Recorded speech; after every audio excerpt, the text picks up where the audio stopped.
Salut à tous, j'espère que vous allez bien. Aujourd'hui avant-match, Villarreal-Barça. Encore un match, troisième match en une semaine à l'extérieur. On va en parler, c'est parti.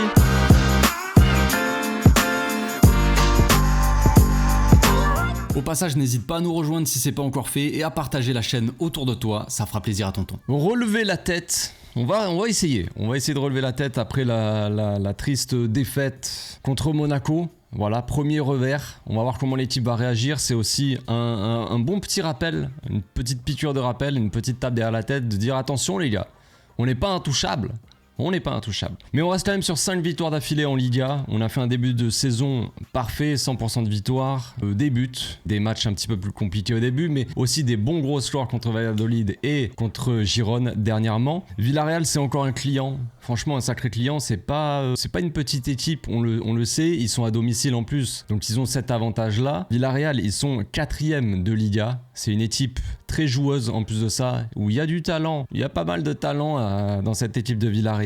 Il y a des joueurs de ballon milieu, il y a des attaquants qui savent quand même marquer. Mais après, c'est sûr que Villarreal, c'est une équipe qui ne ferme pas le jeu et c'est des matchs assez ouverts généralement contre eux. C'est des matchs assez ouverts, on le voit depuis le début de la saison. Villarreal en 5 matchs, ils ont marqué 11 buts mais ils ont aussi encaissé 8 buts. Donc en fait, c'est un petit peu porte ouverte. C'est on va attaquer, voilà. Juste pour le plaisir de jouer au foot, tu vois.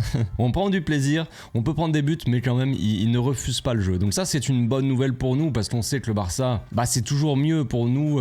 Une équipe en face qui est joueuse et qui ne ferme pas le jeu, qui ne pose pas un but, tout ça, c'est généralement plus facile pour nous, donc ça c'est une bonne chose, mais ça veut pas dire qu'on va gagner facilement ce match. Villarreal, c'est un bon début de saison comme je l'ai dit, ils sont 4e de Liga. Quand on regarde le classement, franchement, quand on regarde leur match, le match qu'ils ont joué, ils ont fait 3 victoires, 2 matchs nuls, 2 matchs nuls contre Valence et contre l'Atlético Madrid, qui sont aussi des clients quand même. Ils ont fait des beaux petits matchs. Ils ont premier match contre l'Atlético Madrid, deuxième match contre Séville, troisième match contre le Celta Vigo, qui est pas une équipe facile, on le sait, nous on a toujours du mal avec le Celta Vigo, Iago Aspas qui se transforme en R9 ou en Léo Messi, je sais pas pourquoi. Ils ont joué contre Valence et dernier match contre donc Mallorca. Donc comme je l'ai dit, à chaque fois ils ont encaissé des buts, ils ont pris énormément de buts.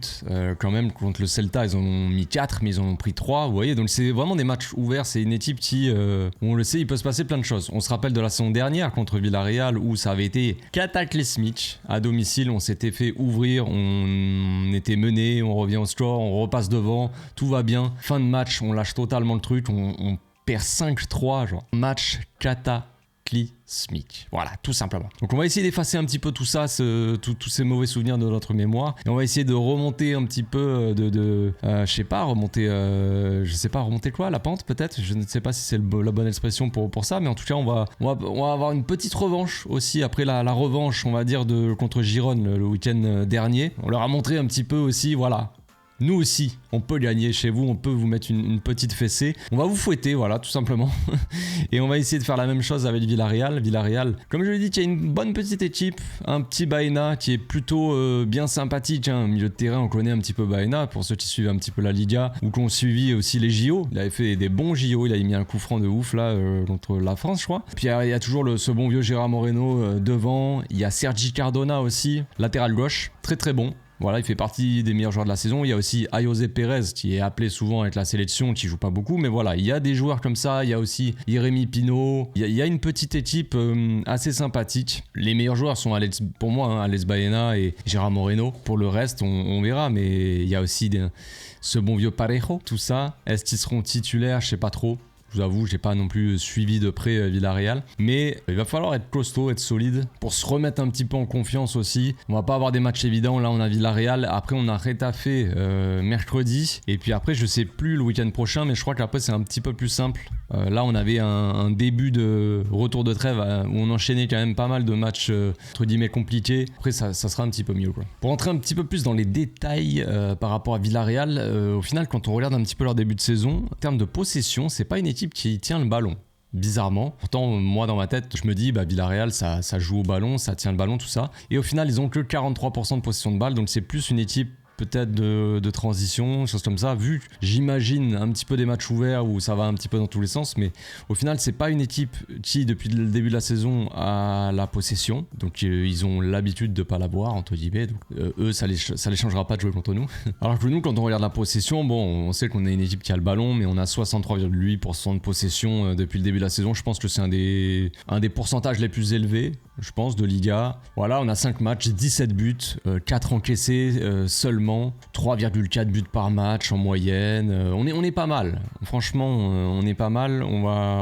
C'est toujours après le même problème. Il y a toujours pas Olmo, forcément, il est blessé. Est-ce qu'on repart avec la même équipe que contre Monaco, avec un Eric Garcia en 6, un Casado un peu plus haut, ou pas? Je ne sais pas trop. Casado, il a pris un coup aussi à la fin du match contre Monaco. Fleet, il a dit que ça devrait aller, que normalement il devrait jouer demain, j'espère, parce que Pedri et Casado sont pas entraînés vraiment avec le groupe. C'est un peu flippant, je vous avoue, parce que si on devait perdre encore des milieux de terrain, on n'aurait plus personne pour jouer, ça serait compliqué là, pour le coup. À voir si on refait le même milieu, si on refait un Garcia, Casado, Pedri, ou est-ce qu'on testerait pas Pablo Torre? Peut-être, pourquoi pas. Ferran Torres a pris un rouge pour ce match. Malheureusement pour vous, je sais que beaucoup de gens sont tristes. Séchez vos larmes, sèche tes pleurs, mon gamin, sèche tes pleurs. Ferran Torres ne pourra pas jouer, mais ne t'inquiète pas, il sera de retour contre Retafe pour le plus grand bonheur de tout le monde. Ne vous inquiétez pas. Pas de Ferran Torres, mais Ansu Fati, qui est rentré contre Monaco, qui a eu quelques minutes. Je pense qu'il aura à nouveau quelques minutes contre Villarreal. Ça pourrait être un match un petit peu plus favorable pour lui. Ça sera peut-être la physionomie du match sera peut-être plus sympa. Peut-être qu'il aura plus d'espace, que vu que Villarreal c'est une équipe qui, comme on l'a dit, qui est un peu plus joueuse, tout ça. Peut-être que quand il rentrera sur le terrain, je pense qu'il rentrera en deuxième mi-temps, qu'il aura un peu plus de minutes. Il pourra un peu plus te montrer, jouer un petit peu plus au football. Parce que là, contre Monaco, il rentre, on est 10, on essaie de jouer les ballons, mais c'est pas très favorable pour poser le jeu, pour proposer quelque chose d'intéressant. Là, c'est vraiment aller court, on te lance en profondeur ou des trucs comme ça, mais il n'y a pas de... Ansu Fati, il a besoin de se connecter avec ses coéquipiers, de jouer des 1-2, des trucs et tout. Là contre Monaco, c'était pas le match pour ça, quoi. Donc on va passer tout de suite à la compo, les amis, c'est parti. Voici donc mon 11, un peu classique, on va dire, avec les absents de toute façon. Cette fois-ci, pas d'Eric Garcia. J'ai choisi de mettre Casado en 6, Pedri et Pablo Torre.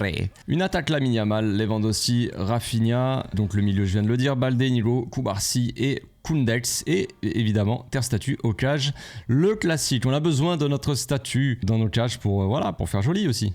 Il faut aussi avoir un petit peu de beauté dans cette équipe. Donc voilà, après en termes d'animation, c'est un classique, je pense. Pas besoin trop de me répéter, mais un Rafinha qui rentre un petit peu plus axial, un Balde qui monte un petit peu plus, un Pablo Torre assez offensif, un Casado qui reste toujours là pour couvrir les potentiels contres, voilà, qui reste un petit peu en point d'appui, point de basse, un Pedri à côté de lui mais assez libre, un petit peu électron libre, un Pedri, on l'a dit, quand on fait des sorties de balles, on est plutôt comme ça, hop, généralement, on est presque en double pivot, je dirais, même si des fois on est plus un peu comme ça, hop, pour les sorties de balles, on a quelque chose comme ça, quoi, on a des solutions entre Ter Statu qui peut donner la balle à Eric Garcia et mal lui donner et prendre un rouge, mais là il ne sera pas sur le terrain, donc il aura peut-être pas envie de le mettre dans la merde, qui sait, mais au niveau des sorties de balles, quand on a un peu de mal à sortir, quand on a besoin de solutions, Pedri redescend souvent assez bas, beaucoup plus bas que le milieu qui est là par exemple. Et ensuite quand on monte, quand on attaque, on a une équipe, hop, Dosti, Lamine Yamal qui colle un petit peu la ligne avec un Koundé qui rentre au cœur du jeu, on l'avait déjà dit la dernière fois, ou alors un Lamine qui rentre un petit peu plus axial et un Koundé qui prend